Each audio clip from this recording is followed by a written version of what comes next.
ಪ್ರಭು, ನಿಮ್ಮ ಸದ್ಧರ್ಮಯುಕ್ತವಾದ ಆಳ್ವಿಕೆಯಿಂದ ನಾಡು ಸಮೃದ್ಧವಾಗಿದೆ. ಸಚಿವರೇ, ನಮ್ಮ ಆರಾಧ್ಯ ದೇವರಾದ ಸಾವಿತ್ರಿ ದೇವಿಯ ಅನುಗ್ರಹದಿಂದ ಜೀವನದಲ್ಲಿ ಸಾರ್ಥಕ್ಯವನ್ನು ಹೊಂದಿದ್ದೇನೆ. ಮಹಾರಾಜ, ನಿಮ್ಮ ಪರಿಶುದ್ಧ ಭಕ್ತಿಗೆ ಯಾವ ದೇವರಾದರೂ ಒಲಿಯಲೇಬೇಕು. ಅಮಾತ್ಯರೇ, ಸಾವಿತ್ರಿ ದೇವಿಯಲ್ಲಿ ನನಗೆ ದೃಢವಾದ ಭಕ್ತಿ ಬರುವುದಕ್ಕೆ ಗುರುಗಳ ಉಪದೇಶವೇ ಕಾರಣ. ಹೌದು ಪ್ರಭು, ನಮ್ಮ ಜೀವನ ಉಜ್ವಲವಾಗುವುದಕ್ಕೆ ಗುರುವೇ ಪ್ರಧಾನ. ಪುತ್ರರಿಲ್ಲದ ನಾನು ಗುರುಗಳ ನಿರ್ದೇಶನದಿಂದ ಸಂತಾನ ಪ್ರಾಪ್ತಿಗಾಗಿ ಸಾವಿತ್ರಿ ದೇವಿಯ ಆರಾಧನೆಯನ್ನು ಕೈಗೊಂಡೆ. ನಿರಂತರ 18 ವರ್ಷಗಳ ಕಾಲ ನಡೆಸಿದ ಯಾಗದ ಪೂರ್ಣಾಹುತಿ ಸಮಯದಲ್ಲಿ ಪ್ರತ್ಯಕ್ಷಳಾದಳು ಸಾವಿತ್ರಿ ದೇವಿ. ಸುಪುತ್ರಿ ಜನಿಸುವಳೆಂದು ಅರಸಿದಳು. ದೇವಿಯ ಮಾತು ಸತ್ಯವಾಯಿತು. ಮಹಾರಾಜ, ಅದೋ ನಿಮ್ಮ ಮಗಳು ಈ ಕಡೆ ಬರುತ್ತಿದ್ದಾಳೆ. ಜನಕ, ವಂದಿಸಿಕೊಂಡೆ. ಶುಭವಾಗಲಿ ಮಗಳೇ. ಬರಿದಾದ ನನ್ನ ಬಾನಂಗಳದಲ್ಲಿ ಬೆಳಕಾಗಿ ಬಂದವಳು ನೀನು. ಅಪ್ಪ, ನಿಮ್ಮ ಮುಖವೇಕೋ ಕಾಂತಿಯನ್ನು ಕಳೆದುಕೊಂಡಿದೆ ಅಲ್ಲ. ಸಾವಿತ್ರಿ ದೇವಿಯ ವರಪ್ರಸಾದದಿಂದ ಹುಟ್ಟಿದ ನಿನಗೆ ಸಾವಿತ್ರಿ ಎಂದೇ ನಾಮಕರಣ ಮಾಡಿದೆ. ಸದ್ಗುಣಗಳ ಆಗರ ನೀನು ಮಗಳೇ.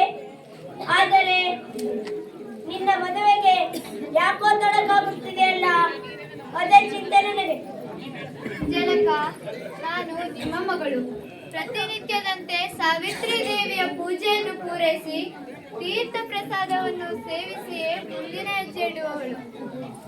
ಆ ತಾಯಿ ನಮ್ಮ ಕೈ ಬಿಡುವುದಿಲ್ಲ ಎಂಬ ನಂಬಿಕೆ ಇದೆ ತಂದೆ. ಆದರೆ ನಿನ್ನ ಸಂಯಮವರಕ್ಕೆ ಬಂದ ಮಹಾರಾಜರನ್ನು ಹೇಳು. ತೀರ್ಥರೂಪರೇ, ಸಂಯಮವರಕ್ಕೆ ಬಂದ ಅರಸು ಮಕ್ಕಳು ನನ್ನ ಮುಖವನ್ನು ದಿಟ್ಟಿಸದೆ ಅಧೋವದನರಾಗಿದ್ದನ್ನು ನೀವು ನೋಡಿಲ್ಲವೇ? ಮಗಳೇ, ಏನೇ ಇದ್ದರೂ ನಿನಗೊಂದು ಮದುವೆ ಮಾಡಲಾರದು ಕೊಂಡೆ ಅದರಲ್ಲ. ಲೋಕದ ಜನರು ನನ್ನ ಕುರಿತಾಗಿ ಏನಂದಾರು? ಕರ್ತವ್ಯ ಭ್ರಷ್ಟನಾದೆ ಮಗಳೇ. ಅಪ್ಪ, ಯೋಚಿಸಬೇಡಿ. ಸದ್ಗುಣಿಯಾದ ವರನನ್ನು ಆರಿಸಿಕೊಂಡು ನಾನೇ ಬರುತ್ತೇನೆ. ಆಗಲಿ ಮಗಳೇ. ನಿನ್ನ ಸಖಿಯರನ್ನು ವಯೋವೃದ್ಧ ಮಂತ್ರಿಯನ್ನು ಕರೆದುಕೊಂಡು ಹೋಗಿ ಬಾ. ಆಗಲಿ ಅಪ್ಪ.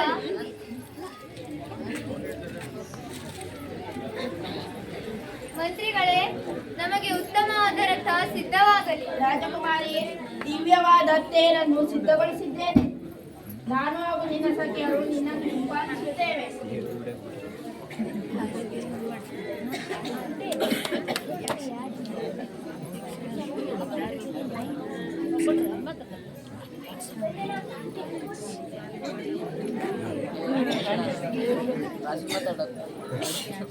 ಗುರುಭ್ಯೋ ನಮಃ. ಗುರುಗಳ ಆಶೀರ್ವಾದವನ್ನು ಪಡೆದು ಹೊರಟವನು ನಾನು. ಏನು, ಒಂದೇ ಸ್ಥಳ ಬದಲಾಯಿತೆ? ಇಲ್ಲ, ಇದೇ ಹೂದೋಟ, ಇದೇ ವೃಕ್ಷಗಳು, ಇದೇ ಕೊಡಲಿ, ಇದೇ ಬುಟ್ಟಿ. ಆದರೆ ಯಾವುದೋ ಬದಲಾವಣೆ. ಆಶ್ಚರ್ಯ! ಅಂಬರವನ್ನು ಬಿಟ್ಟು ಚಂದ್ರನು ಗುಂಪಿನಿಗೆ ಬಂದರೆ ಅಸಾಧ್ಯ. ಹಾಗಿದ್ದರೆ ಇಂತಹ ಪರಿವರ್ತನೆ ಹೇಗಾಯಿತು? ಓಹೋ, ಅನತಿ ದೂರದಲ್ಲಿ ಮಿತ ಪರಿವಾರದೊಟ್ಟಿಗೆ ತೇಜಸ್ವಿಯಾದ ಒಬ್ಬಾಕೆ ಇತ್ತ ಬರುತ್ತಿದ್ದಾಳೆ. ಸ್ಥಳ ನಮ್ಮದು. ನಾನೇ ಮಾತಾಡಿಸ್ತೇನೆ.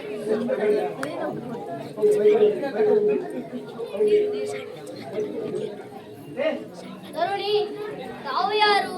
ಮಣಿಮಯವಾದ ರಥದಲ್ಲಿ ಬಂದ ನೀವು ಸಮಾಜವನ್ನು ಭಾವಿಸಿದ್ದೇನೆ. ಪರಿಚಯವನ್ನು ಕೇಳುವ ಕುತೂಹಲ. ಹೇಳುವಿರಾ? ನನ್ನ ಪರಿಚಯವಾ? ಕೇಳಿ. ರಾಜಋಷಿಯಾದ ಅಶ್ವಪತಿಯ ಮಗಳು ಸಾವಿತ್ರಿ ನಾನು. ಬ್ರಾಹ್ಮಣೋತ್ತಮ.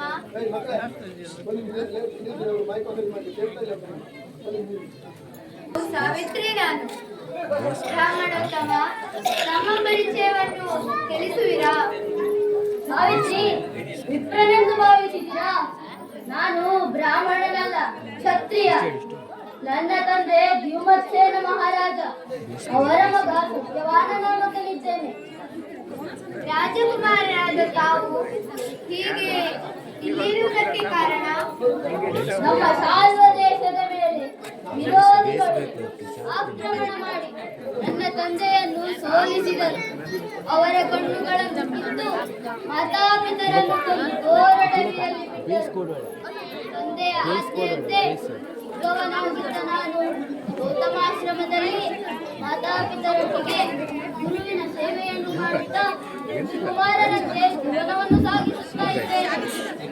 ನಿಮ್ಮ ಕಥೆಯನ್ನು ಕೇಳಿದರೆ ನನಗೆ ತುಂಬಾ ವ್ಯಥೆಯಾಗುತ್ತದೆ. ನಿಮಗೆ ಯಾಕೆ ಸಂಕಟ? ಗುರುಗಳ ಆಶೀರ್ವಾದದಿಂದ ನಾವು ನೆಮ್ಮದಿಯಿಂದಲೇ ಇದ್ದೇವೆ. ಓ, ಸಮಯವಾಯಿತು, ನಾನಿನ್ನು ಬರುತ್ತೇನೆ. ಸ್ವಲ್ಪ ನಿಲ್ಲಿ. ದಯಮಾಡಿ ಒಂದು ಪ್ರಶ್ನೆಗೆ ಉತ್ತರವನ್ನು ಕೊಡಿ. ಒಂದು ಪ್ರಶ್ನೆ ಉಂಟಾ? ನಿಮಗೆ ಮದುವೆಯಾಗಿದೆಯೇ? ನಾನು ಬ್ರಹ್ಮಚರ್ಯವನ್ನು ಪಾಲಿಸುತ್ತಾ ಇದ್ದೇನೆ. ನನಗೆ ಮದುವೆಯ ಯೋಚನೆಯೇ ಇಲ್ಲ. ಮಹನೀಯ, ನಿಮ್ಮ ದಿವ್ಯ ತೇಜಸ್ಸಿಗೆ ಸೋತವಳು ನಾನು. ತಪ್ಪು ಗ್ರಹಿಸಬೇಡಿ. ನಿಮ್ಮ ಬ್ರಹ್ಮಚರ್ಯ ವ್ರತಕ್ಕೆ ಪೂರ್ಣ ವಿರಾಮವನ್ನು ಇಡಿ. ನನ್ನನ್ನು ಬಹಳ ಸಂಗಾತಿಯನ್ನಾಗಿಸಿಕೊಳ್ಳಿ. ಸಾವಿತ್ರಿ, ಏನು ಅಪಹಾಸ್ಯದ ಮಾತು? ನೀವೆಲ್ಲಿ, ನಾನೆಲ್ಲಿ? ಮಹಾರಾಜನ ಮಗಳಿಗೂ ಕಡು ಬಡವನಿಗೂ ಹೊಂದಾಣಿಕೆ ಆಗಲಿಕ್ಕಿಲ್ಲ. ಸಿರಿತನ ಬಡತನ ಮುಖ್ಯವಲ್ಲ. ಹೃದಯ ಶ್ರೀಮಂತಿಗೆ ಸಮಾನವಾದದ್ದು ಇನ್ನೊಂದಿದೆಯೇ ಹೇಳಿ? ನೀವು ಏನೇ ಹೇಳಿ, ಗುರುಗಳು ಹಾಗೂ ನನ್ನ ತಂದೆ ತಾಯಿ ಅವರೇ ನನಗೆ ಸರ್ವಸ್ವ. ಅವರ ಮಾತೇ ನನಗೆ ವೇದವಾಕ್ಯ. ಆಗಲಿ, ನಿಮ್ಮನ್ನು ಪಡೆದ ಪುಣ್ಯಾತ್ಮರ ದರ್ಶನವನ್ನು ಮಾಡಿಸುವಿರಾ? ಆಗಲಿ, ನಮ್ಮ ಆಶ್ರಮಕ್ಕೆ ಬನ್ನಿ.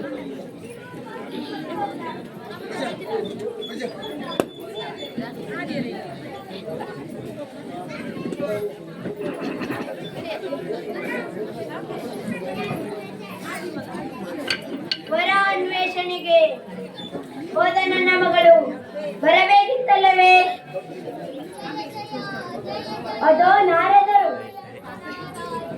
ಆದರೆ ಬರಬೇಕು, ಬರಬೇಕು.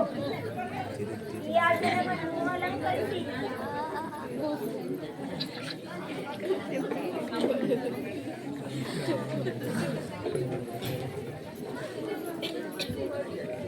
ಸಕಲಪಾದ ಪೂಜೆಯನ್ನು ಮಾಡಿ ಇನ್ನೂ ಆಲಗಳನ್ನು ನಡೆಸಿದ್ದೇನೆ. ಸ್ವೀಕರಿಸಿ. ಆಗಲಿ ಮಹಾರಾಜ.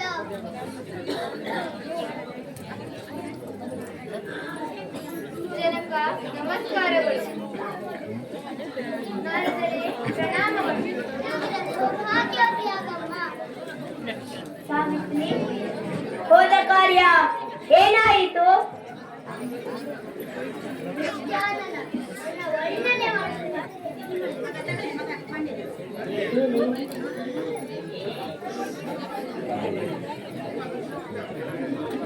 ಪಿತಾಶ್ರೀ, ವರಾನ್ವೇಷಣೆಯಲ್ಲಿ ನಿರತಳಾದ ನಾನು ಸಂಚರಿಸುತ್ತಾ ಗೌತಮಾಶ್ರಮಕ್ಕೆ ಹೋದೆ. ಅಲ್ಲಿ ಸ್ವರ್ಣ ಪುತ್ಥಳಿಯಂತಿದ್ದ ಸತ್ಯವಾನನನ್ನು ನೋಡಿದೆ. ನನಗೆ ತಕ್ಕವನೆಂದು ನಿರ್ಣಯಿಸಿದೇನಪ್ಪ. ಸತ್ಯವಾನನ ವರ್ಣನೆ ಮಾಡುವುದಕ್ಕೆ ಸಮಯ ಸಾಲದು. ಎಷ್ಟಿದೆ? ವಿದ್ಯೆಯಲ್ಲಿ ಬೃಹಸ್ಪತಿಯ ಸಮಾನ, ವಿಕ್ರಮದಲ್ಲಿ ಇಂದ್ರನ ಸಮಾನ, ರೂಪದಲ್ಲಿ ಮನ್ಮಥ, ತೇಜಸ್ವಿನಲ್ಲಿ ಸೂರ್ಯನ ಸಮಾನ. ಹೇಳುವುದಕ್ಕೆ ಹೊರಟರೆ ಇನ್ನು ಅನೇಕ ಗುಣಗಳಿವೆ. ಆದರೆ ನೀವು ತ್ರಿಕಾಲಜ್ಞಾನಿಗಳು. ಆ ಸತ್ಯವಾನನ ಕುರಿತು ನಮಗೆ ತಿಳಿಸುವಿರಾ? ಅಶ್ವಪತಿ, ಸಾಮಾನ್ಯರೇ, ಇವಳ ದಿವ್ಯ ತೇಜಸ್ಸನ್ನು ನೋಡಿ ಅಲ್ಲವೇ ಗೌರವದಿಂದ ರಾಜಕುಮಾರರು ತಲೆ ತಗ್ಗಿಸಿದ್ದು ಸಾವಿತ್ರಿಗೆ ಸತ್ಯವಾನನೇ ತಕ್ಕ ಜೋಡಿ. ಆದರೆ ಅನುಮಾನ ಬೇಡ, ಏನಿದ್ದರೂ ಹೇಳಿಬಿಡುತ್ತದೆ. ಆಗಲಿ ಸ್ವಾಮಿ, ಆ ವಿಷಯವನ್ನು ಹೇಳಲಿ. ಸ್ವಾಮಿ, ಆದರೆ ಎಂದು ಉದ್ಗರಿಸಿದರಲ್ಲ, ಆದರೆ ಎನ್ನುವುದರ ಅರ್ಥವೇನು? ಇಂದಿನಿಂದ ಸರಿಯಾಗಿ 1 ವರ್ಷ ತುಂಬಿದ ಮೇಲೆ ಗೋಧೂಳಿ ಸಮಯದಲ್ಲಿ ಸತ್ಯಾನನ ಏನು ಹೇಳಿ? ಅಂತ್ಯವಾಗುತ್ತದೆ. ಬೇಡ ಮಗಳೇ, ಬೇಡ. ಈ ಮದುವೆಯನ್ನು ಮರೆತು ಬಿಡು, ಅನ್ಯವರನನ್ನು ವರಿಸು. ಜನಕ, ಮಾನಸಿಕವಾಗಿ ಅವರನ್ನೇ ನನ್ನ ಪತಿ ಎಂದು ನಂಬಿದ್ದೇನೆ, ಬದಲಿಸಲಾರೆ ತಂದೆ. ಸ್ವಾಮಿ, ಮಗಳ ವೈಧವ್ಯವನ್ನು ಕಣ್ಣಾರೆ ನೋಡಿ ಬದುಕಲಾರೆ. ರಾಜ, ತಂದೆ, ದೀರ್ಘ ಸುಮಂಗಲಿಯಾಗೆಂದು ಈ ದೇವಮುನಿಗಳು ಹರಸಿದ್ದಾರೆ. ಅವರ ಮಾತು ಸುಳ್ಳಾಗದು. ಮಾತ್ರವಲ್ಲ, ಸಾವಿತ್ರಿ ದೇವಿ ನಮ್ಮ ಕೈ ಬಿಡುವುದಿಲ್ಲ ಎಂಬ ನಂಬಿಕೆ ಇದೆ ತಂದೆ. ರಾಜ, ಸಾವಿತ್ರಿ ಒಪ್ಪಿದ ಮೇಲೆ ನಿನಗೆ ಕೈಯ ಚಿಂತೆ?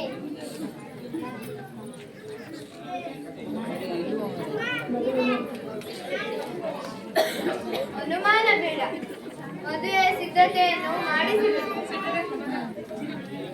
ಮಗಳೇ, ಸತ್ಯವಾದನ ಕಡೆಯವರನ್ನು ಕರೆಸಿ ನಾಳೆ ಲಗ್ನದ ವ್ಯವಸ್ಥೆಯನ್ನು ಮಾಡಿಸುತ್ತೇನೆ. ಆಗಲಿ, ಏನಾದರೂ ಒಳ್ಳೆಯ ತೀರ್ಮಾನವನ್ನು ಕೈಗೊಳ್ಳಿ. ನಾನಿನ್ನು ಬರುತ್ತೇನೆ. ನಾರಾಯಣ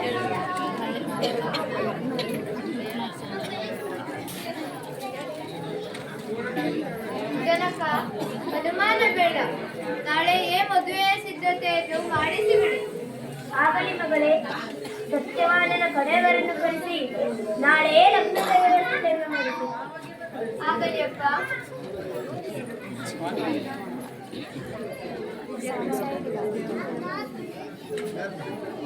ವಿಜೃಂಭಣೆಯಿಂದ ಸತ್ಯವಾನ ಹಾಗೂ ಸಾವಿತ್ರಿಯವರ ವಿವಾಹ ಸಂಪನ್ನಗೊಂಡಿತು. ಮಗಳನ್ನು ಪುಣ್ಯಾಶ್ರಮಕ್ಕೆ ಕಳುಹಿಸಿದ್ದೇನೆ. ಸಾವಿತ್ರಿ ದೇವಿ ಎಲ್ಲರನ್ನೂ ಕಾಯುವ ಹೊಣೆಗಾರಿಕೆ ನಿನ್ನದು.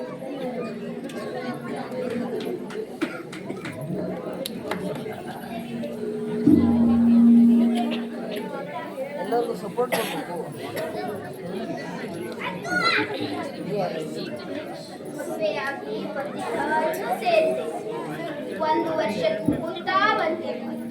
ನಾರದರು ಆಡಿದಂತಹ ಮಾತು ಕ್ಷಣ ಕ್ಷಣಕ್ಕೂ ನನ್ನ ಅಂತರಂಗವನ್ನು ಇರಿದು ಒತ್ತುತ್ತಿದೆ. ನನ್ನವರ ಆಯಸ್ಸು ಇನ್ನು ಕೆಲ ದಿನ, ಇಂದಿರುವುದು ಕೇವಲ 4 ದಿನ. ಈ ಕ್ರೂರ ಸತ್ಯ ಸತ್ಯವಾದರ ಅರಿವಿಗಿಲ್ಲ. ನಾನು ತಿಳಿಸುವುದೂ ಅಲ್ಲ. ನನ್ನವರನ್ನು ಉಳಿಸಿಕೊಳ್ಳುವುದಕ್ಕೆ ಸಾವಿತ್ರಿ ದೇವಿಯ ಕುರಿತು ತಿಳಿದಿನ ವ್ರತವನ್ನು ಪ್ರಾರಂಭಿಸಿದೆ.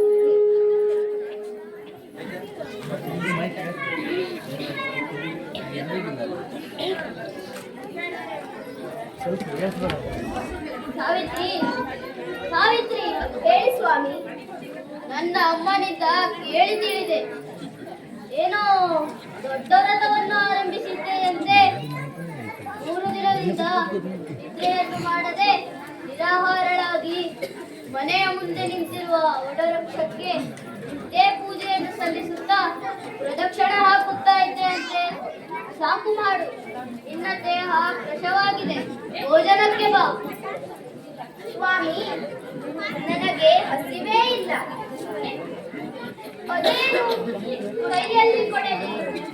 ಆವ ಕಡೆ ತಮ್ಮ ಪ್ರಯಾಣ. ಒಟ್ಟಿಗೆಗಾಗಿ ಗಾಡಿಗೆ ಹೋಗ್ತೇನೆ. ರಮಣ, ಹೋಗುತ್ತೇನೆ ಅಂತ ಹೇಳಬಾರದು. ನಾನು ನಿಮ್ಮೊಟ್ಟಿಗೆ ಬರುತ್ತೇನೆ.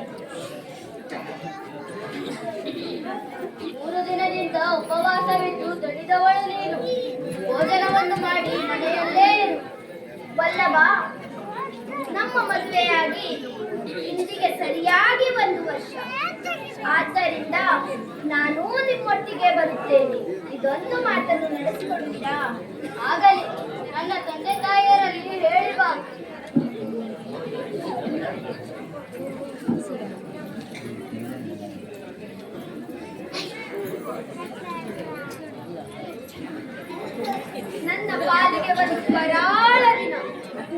ನಾರದರು ಆಡಿದಂತಹ ಗೋಧೂಳಿ ಸಮಯ ಸಮೀಪಿಸುತ್ತಿದೆ.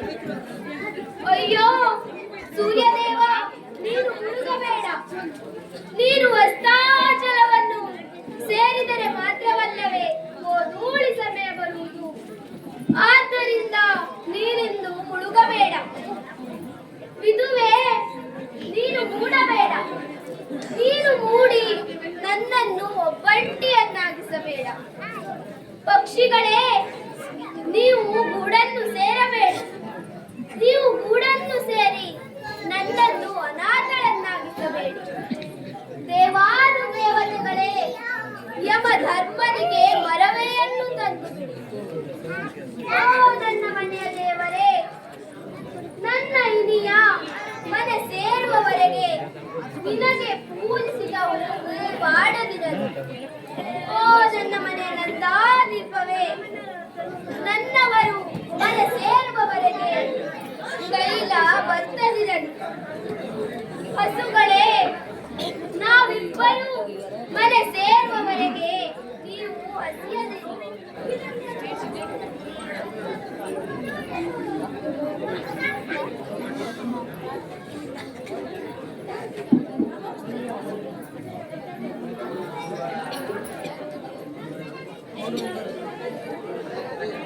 ವಲ್ಲಭ, ಅತ್ತೆ ಮಾವನವರ ಬಳಿ ಆಶೀರ್ವಾದವನ್ನು ಪಡೆದು ಬಂದಿದೆ.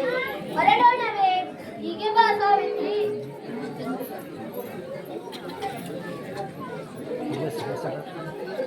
ಮನದ ಸೌಂದರ್ಯವನ್ನು ನೋಡಿದೆಯಾ? ಗಗನವನ್ನು ತುಂಬಿಸುವಂತೆ ಬೆಳೆದು ನಿಂತ ವೃಕ್ಷ ಸಂದೋಹಗಳು ನಯನ ಮನೋಹರವಾಗಿದೆ ಅಲ್ಲವೇ? ಸಾವಿತ್ರಿ, ಹೇಳಿ ಸ್ವಾಮಿ. ಫಲ ಪುಷ್ಪಗಳಿಂದ ತುಂಬಿರುವಂತಹ ಕರುಳತಾ ಹುಲ್ಲುಗಳನ್ನು ನೋಡು. ಕಾಂತ, ಯಾವುದೋ ಸುಮದ ಸುಗಂಧ ನನ್ನನ್ನು ಆಕರ್ಷಿಸುತ್ತಿದೆ ಅಲ್ಲ? ಸಾವಿತ್ರಿ, ಗಮಗಮಿಸುತ್ತಿರುವುದು ಗಾಳಿಯು. ಅದನ್ನು ಕೈಯಾರೆ ಕೊಯ್ದು ನಿನ್ನ ಮುಡಿಗೆ ಮುಡಿಸಬೇಕೆನ್ನುವುದೇ ನನ್ನ ಆಸೆ. ಬೇಡ ರಮಣ, ಬೇಡ. ನನಗೆ ಯಾವ ಹೂವೂ ಬೇಡ. ನೀವು ಹತ್ತಿರವಿದ್ದರೆ ಸಾಕು. ನೀನು ನೋಡುತ್ತಲೇ ಇರು. ನಾನು ಮರವನ್ನು ಏರುತ್ತೇನೆ, ಮೇಲೆ ಹೋಗುತ್ತೇನೆ. ಬೇಡ ರಮಣ, ಮರವನ್ನು ಏರಬೇಡ. ಮರ ತುಂಬಾ ಎತ್ತರವಾಗಿದೆ. ಕಾಳು ತಕ್ಷಣದಲ್ಲಿ ತರುತ್ತೇನೆ.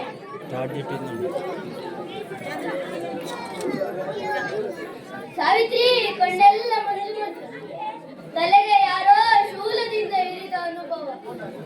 ರಮಣ, ಬನ್ನಿ, ನಿಧಾನವಾಗಿ ಕೆಳಗೆ ಬನ್ನಿ. ಏಕಕಾಲದಲ್ಲಿ 1000 ಚೇಳುಗಳು ಕಡಿದಂತಿದೆ. ಎದೆ ಒಡೆದು ಹೋಗುತ್ತಾ ಇದೆ. ಸಾವಿತ್ರಿ, ಇಳಿದು ಬನ್ನಿ ಸ್ವಾಮಿ, ನಿಧಾನವಾಗಿ ಇಳಿದು ಬನ್ನಿ. ಬಾಯಿ ಆರುತ್ತಿದೆ ಸಾವಿತ್ರಿ.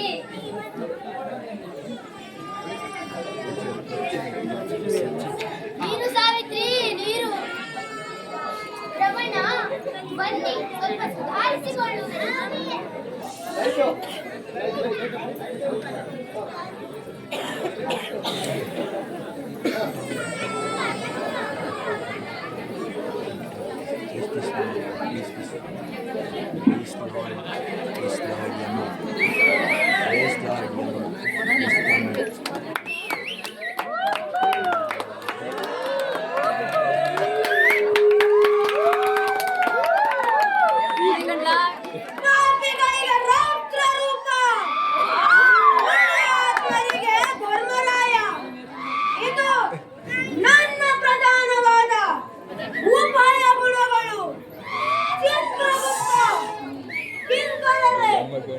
ಈ ನಮ್ಮ ಧರ್ಮ ಸಭೆಗೆ ಆಗಮಿಸಲಿರುವ ಜೀವಾತ್ಮಗಳ ಕುರಿತು ವಿಚಾರಿಸಬೇಕು. ಮೂಲೋಕದ ಜೀವಿಗಳು ಆಚರಿಸಿದ ಪಾಪ ಪುಣ್ಯವು ಎಲ್ಲಿತ್ತು? ಹೊರೆಯದೆ ಅವರ ಚಿತ್ರವನ್ನು ಉಂಟಾಗಿರಿಸಿದ್ದೇನೆ. ಪ್ರಕಟಗೊಳಿಸುವುದಕ್ಕೆ ಆಜ್ಞಾಗಬೇಕು. ಕಿಂಕರರೇ, ನೀವು ಹೊಸದಾಗಿ ತಂದ ಪ್ರೇತಾತ್ಮಗಳನ್ನು ವಿಚಾರಣೆಯ ಸಾಲಿಗೆ ನಿಲ್ಲಿಸಿ.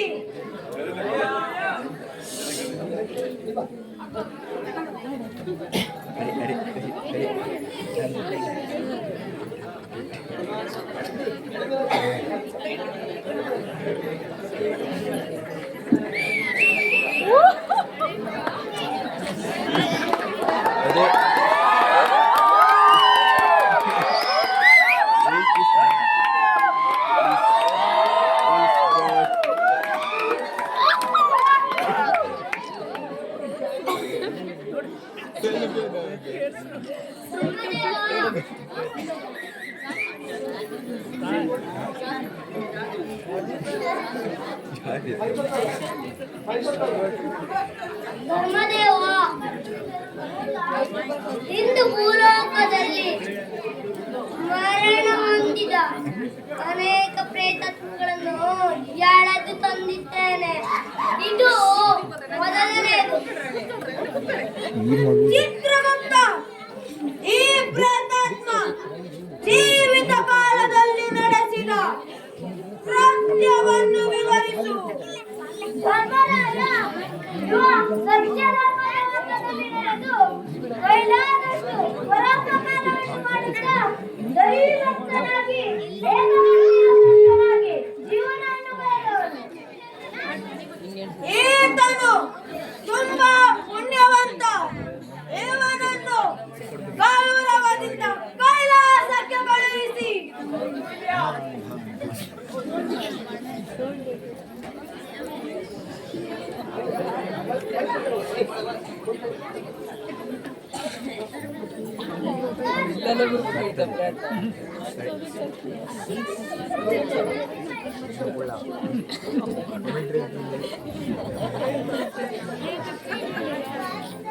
ಇದು ಎರಡನೇ ಪ್ರೇತ ವಿಚಾರಣೆಯ ಸಾಲಿನಲ್ಲಿದೆ.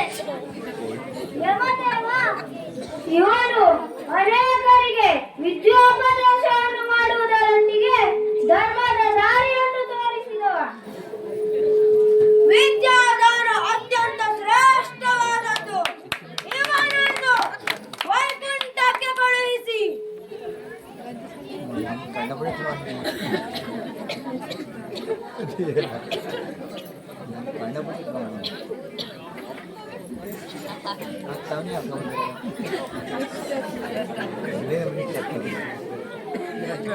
ಇದು ಎರಡು ಸಾಲಿನ ಮೊದಲ ಪ್ರೇತ.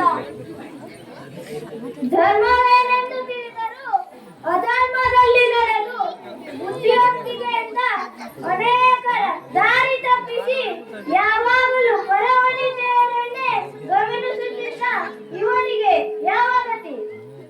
ಈತನನ್ನು ಓದಿಯುತ್ತಿರುವ ತೈಲದ ಕಟಾಕ್ಕೆ ನುಗ್ಗಿ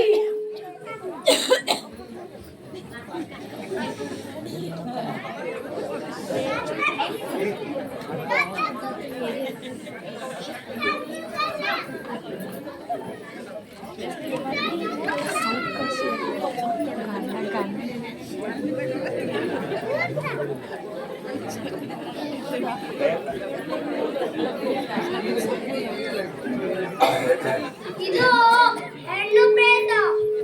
ಕಷ್ಟಪಟ್ಟು ತಂದಿದ್ದೇನೆ. ಇವರಿಗೆ ಯಾವಾಗಲೂ ಬೇರೆಯವರ ವಿಷಯ ಬೇಕು. ಹೊತ್ತಿಗೆ ವಂಚಿಸಿ ಸಲ್ಲದ ಕಾರ್ಯವನ್ನು ಮಾಡುತ್ತಿದ್ದವಳು. ಈ ದುಷ್ಟ ಪ್ರೇತವನ್ನು ಪ್ರೇಮೆ ತುಂಬಿದ ಕೊಂಬೆ ಪಾಕದಲ್ಲಿ ನೂಕಿರಿ.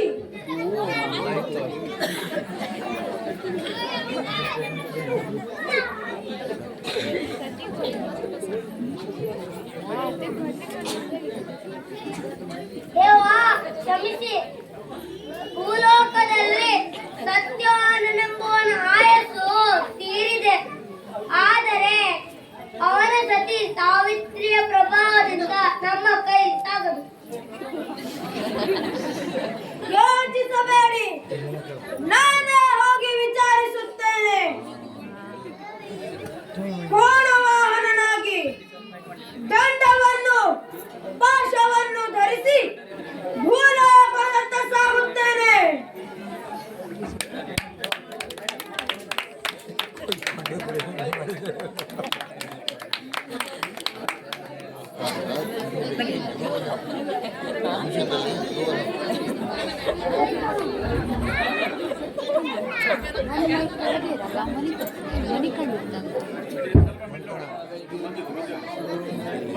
ಆಚೆಗೆ ಆಚೆಗೆ ಆಚೆಗೆ ಮನಿಕಣಿ ಕೆಳಕೊಡು ಗಣೇಶ ಗಣೇಶ ಗಣೇಶ ಕೆಳಕೊಡು ಕೆಳಕೊಡು ಬುಕ್ಸ್ ಬುಕ್ಸ್ ಮನಗದಲ್ಲೇ ಮಾತಾಡು.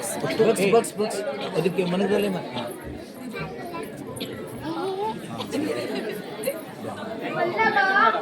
ಏನಾಯ್ತು? ಸಾಕು ಯಾಕೆ ಮಾತಾಡ್ತಿಲ್ಲ? ಸಾಕು ಸಾಕು ಉಸಿರು ಮೇಲ್ಮುಖವಾಗ್ತಾ ಇದೆ, ಶ್ವಾಸಗಳು ಕ್ಷೀಣಿಸುತ್ತಾ ಇವೆ. ಒಮ್ಮೆ ಕಣ್ಣು ತೆರೆದು ನೋಡಿ ಪ್ರಿಯ, ಮಾತನಾಡಿ. ನಿಮ್ಮನ್ನೇ ನಂಬಿರುವ ನನ್ನನ್ನು ಅನಾಥಳನ್ನಾಗಿಸಬೇಡಿ. ಈ ಘೋರಾರಣ್ಯದಲ್ಲಿ ನಿಮ್ಮನ್ನೇ ನಂಬಿರುವ ನನ್ನನ್ನು ಒಬ್ಬಂಟಿಯನ್ನಾಗಿಸಬೇಡಿ. ರಮಣ, ಮಾತನಾಡಿ.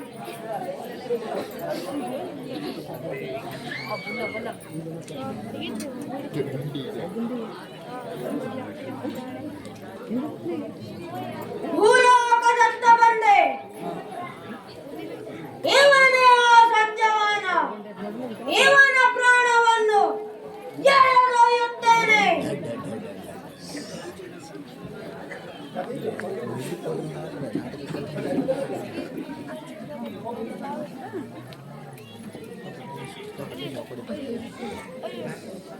ಮತ್ತೊಮ್ಮೆ ಪ್ರಯತ್ನಿಸುತ್ತೇನೆ.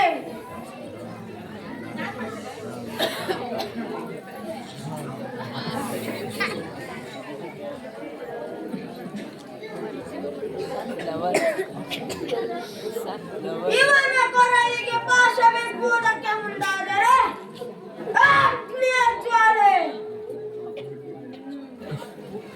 ಪಾತಿವ್ರತ್ಯದ ಪ್ರಭಾವ.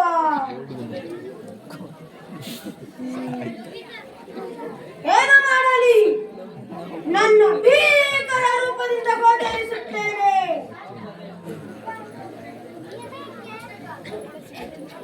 ಘೋರ ರೂಪವನ್ನು ನೋಡಿ ಧರೆಗೆ ಉರುಳಿದೆ. ಸಾವಿತ್ರಿ ದೇವಿಯ ಅನುಗ್ರಹದಿಂದ ಸುಧಾರಿಸಿಕೊಂಡೆ.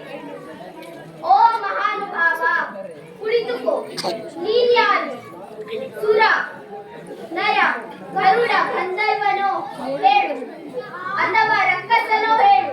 ನೀನು ಯಾರೇ ಆಗಿದ್ದರೂ ಆಪತ್ತಿನಲ್ಲಿದ್ದ ನನ್ನಲ್ಲಿ ಬಂದ ನೀನು ನನ್ನ ಆಪ್ತನೆಂದೇ ಭಾವಿಸುತ್ತೇನೆ. ನಾನು ಅಶ್ವಪತಿಯ ಮಗಳು, ಶ್ರೇಯಸೇನ ಮಹಾರಾಜರ ಸೊಸೆ, ಸತ್ಯವಾನರ ಧರ್ಮಪತ್ನಿ. ಇದು ನನ್ನ ಪರಿಚಯ. ನೀನು ಯಾರು ಹೇಳು? ದೇವಿ, ಪ್ರಪಂಚದ ಋಣ ತೀರಿದ ಸರ್ವರನ್ನು ಎಳೆದೊಯ್ಯುವ ಯಮಧರ್ಮ ನಾನು. ನಿನ್ನ ತೊಡೆಯ ಮೇಲೆ ಪವಡಿಸಿದ ಆ ಸತ್ಯವಾನನ ಆಯಸ್ಸು ತೀರಿದೆ. ಇವನ ಸೂಕ್ಷ್ಮ ಪ್ರಾಣವನ್ನು ಎಳೆದೊಯ್ಯುವುದಕ್ಕೆ ತೊಡಕಾದದ್ದು ನಿನ್ನ ಪತಿವ್ರತ ಧರ್ಮ. ಇವನನ್ನು ನೆಲಕ್ಕೆ ಬಿಡು. ಧರ್ಮದೇವ, ನಾನು ಅವರ ಧರ್ಮಪತ್ನಿ. ಇಂತಹ ಸ್ಥಿತಿಯಲ್ಲಿ ಅವರನ್ನು ಬಿಡಲಾರೆ. ನಮ್ಮ ಮದುವೆಯಾಗಿ ಇಂದಿಗೆ ಸರಿಯಾಗಿ 1 ವರ್ಷ. ಇಂತಹ ಕಿರುಹರೆಯದಲ್ಲಿ ಅಮಂಗಲೆಯಾಗಿ ವೈಧವ್ಯವನ್ನು ಹೊತ್ತು ಬಾಳಲಾರೆ. ಪತಿಯ ಪ್ರಾಣ ಭಿಕ್ಷೆಯನ್ನು ಕೊಡು. ಸಾವಿತ್ರಿ, ಇವನಿಗೆ ಮಿತಿ ಬರದ ಸಮಯ ಸಂದಿದೆ. ಇವನ ಪ್ರಾಣವನ್ನು ಎಳೆದೊಯ್ಯುವುದು ನನ್ನ ಧರ್ಮ. ನೀನು ವಿಘ್ನವನ್ನು ಉಂಟು ಮಾಡಲಾರೆ.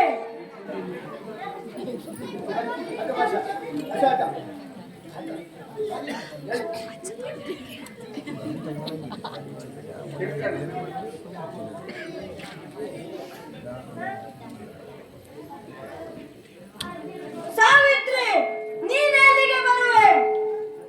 ಧರ್ಮದೇವ, ನಾನು ಅವರ ಛಾಯಾನುವರ್ತಿ. ಅವರೊಟ್ಟಿಗೆ ನಾನೂ ಬರುತ್ತೇನೆ. ಮಗಳೇ, ನಿನ್ನನ್ನು ಕರೆದೊಯ್ಯುವ ಅಧಿಕಾರ ನನಗಿಲ್ಲ. ನೀನು ಬರುವುದಕ್ಕೆ ಅವಕಾಶವೂ ಇಲ್ಲ. ಪತಿಯ ಪ್ರಾಣವೊಂದನ್ನು ಬಿಟ್ಟು ಬೇಕಾದವರವನ್ನು ಕೇಳು, ಕೊಡುತ್ತೇನೆ. ಧರ್ಮದೇವ, ನನ್ನ ಅತ್ತೆ ಮಾವನವರು ಕಳೆದುಕೊಂಡ ಅಂಗಾಂಗಗಳು ಮರಳಿಸಿಗಬೇಕು. ಅದಲ್ಲದೆ ಕಳೆದುಕೊಂಡ ಅಧಿಕಾರಗಳು ಮರಳಿಸಿಗಬೇಕು. ಆಗಲಿ, ಕೇಳಿದವರವನ್ನು ಕೊಟ್ಟಿದ್ದೇನೆ.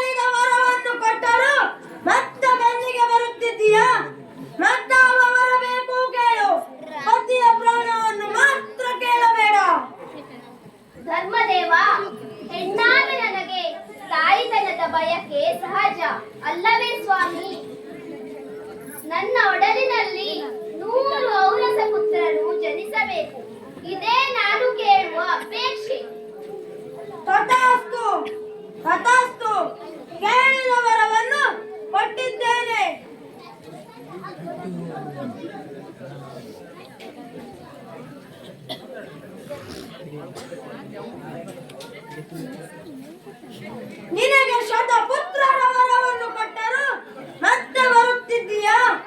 ಬರಿದೆ ಹಠ ಮಾಡಬೇಡ. ಇವರನ್ನು ಬಿಟ್ಟು ಮನೆಯನ್ನು ಸೇರಿಕೋ. ಧರ್ಮದೇವ, ನಾನು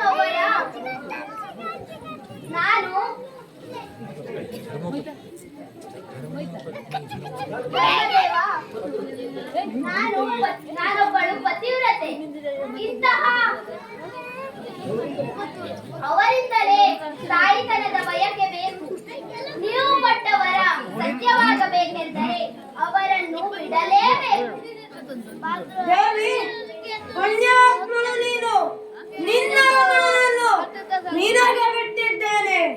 ಸುದೀರ್ಘವಾಗಿ 400 ವರ್ಷಗಳ ದಾಂಪತ್ಯವನ್ನು ನಡೆಸಿ ಖಂಡಿತವಾಗಿಯೂ ನಿಮಗೆ ಶತಪುತ್ರರು ಜನಿಸುತ್ತಾರೆ. ಈ ನಿನ್ನ ಕತೆ ಚಿರಸ್ಥಾಯಿಯಾಗಲಿ. ಈ ಕಥಾನಕವನ್ನು ಭಕ್ತಿಯಿಂದ ಕೇಳಿದವರಿಗೆ ಸೌಭಾಗ್ಯ ವೃದ್ಧಿಸಲಿ, ಸೌಭಾಗ್ಯ ವೃದ್ಧಿಸಲಿ, ಸೌಭಾಗ್ಯ ವೃದ್ಧಿಸಲಿ.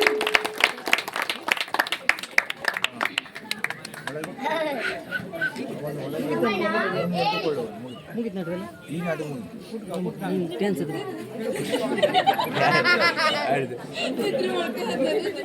ಸಾವಿತ್ರಿ, ಗೊತ್ತಲಾಗುವವರೆಗೆ ಯಾಕೆ ಎಬ್ಬಿಸಲಿಲ್ಲ?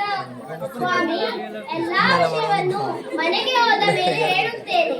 ಹೇಗಾದರೂ ಮನೆಯನ್ನು ಸೇರೋಣ. ಕಾಡುದಾರಿಯಾದರೂ ನನಗೆ ಚಿರಪರಿಚಿತ. ದಾನ ಸಾಗೋಣ ಬಾ.